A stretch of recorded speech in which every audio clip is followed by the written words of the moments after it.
Hello, my name is Dr. Anthony Calabrese. I'm a PGY3 at Wayne State School of Medicine's Henry Ford Rochester Hospital. This is my QI project on reducing unnecessary carbapenem use in a community hospital, and these are my fellow co-authors. So, brief introduction. Carbapenems are frequently prescribed in the hospital environment when managing gram-negative infections, and they're often considered the last line of defense against these multi-drug resistant organisms. Our community hospital is not immune, of course, and our hospital's antibiotic biogram suggests that we have lower rates of antibiotic resistance, so these medications should theoretically not be used as much as other hospitals. So our aim for our first PDSA cycle is reducing inappropriate carbapenem use by 20% in the next 6 months. And our method and how we plan to accomplish this is using an IHI model with the PDSA cycle to test change. Our pharmacy department has provided prescription data for the period of 2024, and we have performed root cause analysis on carbapenem use, allowing us to evaluate bacterial isolates warranting carbapenem use, susceptibilities, length of treatment, and proper de-escalation. We are currently on our first PDSA cycle of implementing this change. During this cycle, we will be educating residents, APPs, and the emergency department practitioners on IDSA's guidelines for choosing carbapenems. So this is a fishbone diagram I had made on improper carbapenem use. So the first thing we can see on the left is first dosing, and so that's the patient location and triage, patient stability. So as we know, when patients come into the emergency department, sometimes they're extremely critical. We don't necessarily have blood cultures, and so it is chosen by the emergency department to initiate carbapenem use. Now, of course, our hospital requests that you have infectious disease on consult when you're prescribing carbapenems, but sometimes these doses can be given before infectious disease is even consulted or even spoken with. Another area is the susceptibilities. Our facility has microbiology resources that are great. However, there are certain resistance markers our hospital does not perform, and this might actually help tell us if it is warranted for proper carbapenem use.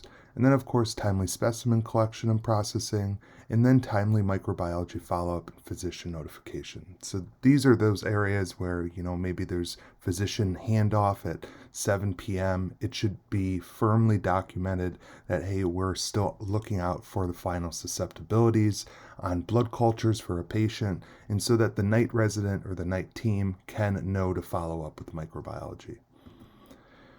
So our educational session, this was resident structured and it follows the fundamentals of the IDSA 2024 guidelines on treating gram-negative infections with antibiotic resistance. So our educational sessions were tailored to common and less common resistance patterns, specifically ESBL, AMP-C beta-lactamase producing bugs, carbapenem-resistant bugs, Pseudomonas aeruginosa resistance patterns, and then, of course, the difficult-to-treat Acinetobacter and Stenotrophomonas. And then, of course, we went over our local community biogram, and I had multiple post-education questions to assess the retention and understanding. And so our results were a total of 18 patients that were treated with ertapenem and 67 patients that were treated with meropenem during the period of July 2024 to December 2024.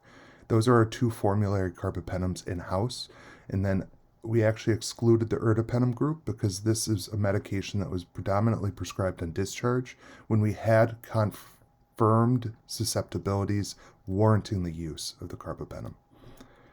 And so within our results, we were able to break down what bugs were treated for all these different applications of meropenem.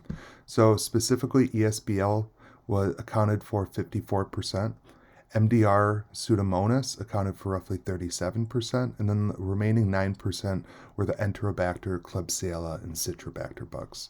And then within those 67 meropenem patients, we also broke it down based on treatment, locations, and where the antibiotic was started. So 48% was started in the emergency department, 34% were started on the medical floors, and 18% were started in the ICU.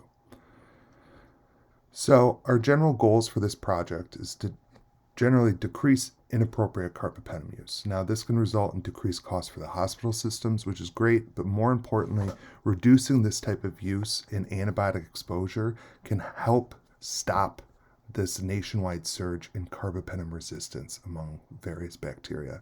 So how I think we're going to be doing that going forward is we're going to have firm and hard ID specialist input, as well as a strong clinical knowledge of treatment guidelines for these really resistant gram-negative infections in the hospital.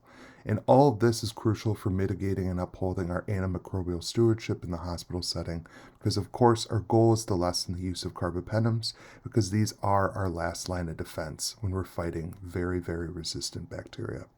Thank you so much, and I hope you enjoyed this.